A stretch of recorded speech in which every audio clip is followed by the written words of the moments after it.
Today at about 3 o'clock, we had a planned scheduled protest to protest police brutality and the relationship between the police and the community. That was scheduled to be here at the Country Club Plaza in J.C. Nichols Park that started from 3 to 6 in the evening. Sometime around 5 o'clock, the crowd began to move from the park, and they are now in the street at about J.C. Nichols and is it Cleaver, I believe? They're about Cleaver and J.C. Nichols.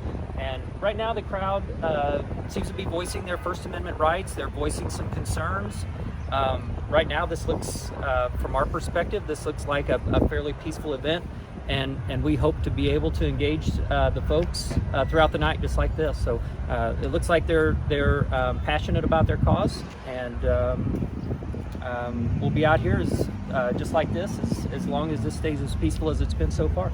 Can you talk about the response? There's a lot of you all out here. Yeah, this was a planned protest. We certainly, we've been watching social media. We certainly understand the questions, concerns, the tone of some of the recent events that have been going on.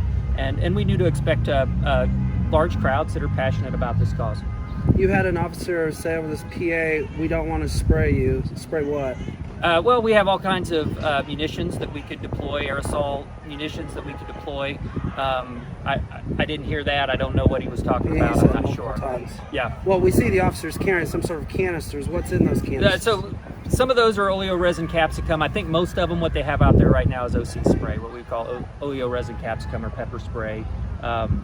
Larger canisters than what an officer would use on their duty belt. And Captain, we keep hearing officers saying, get off of the street onto the sidewalks. At what point do you have to forcibly move protesters onto the sidewalks, or how long will the situation... Right, so that's going to be some decisions that we make throughout the night. We're going to kind of evaluate this as we go. We're happy that the crowd is voicing their concerns, and as long as they're voicing their concerns, I think we're going to be pretty patient with this. So we can expect the traffic jam and street closures for the foreseeable evening? At this point, do you have any information about any injuries, any arrests of any kind? I do not. How many officers have responded out here? I don't have that number. It's certainly a lot, dozens. I don't have that number, but I'll get it for you. It may not be tonight before we're done with this, before we see how many officers actually come out. And you said the chief is coming down here. Does the chief plan on speaking with the protesters, speaking with officers, just monitoring what's happening? No. I don't think that that's his reason for coming down here. I think that he wants to be down here and see for himself what's going on and give some leadership and guidance as to what we want to do. Good.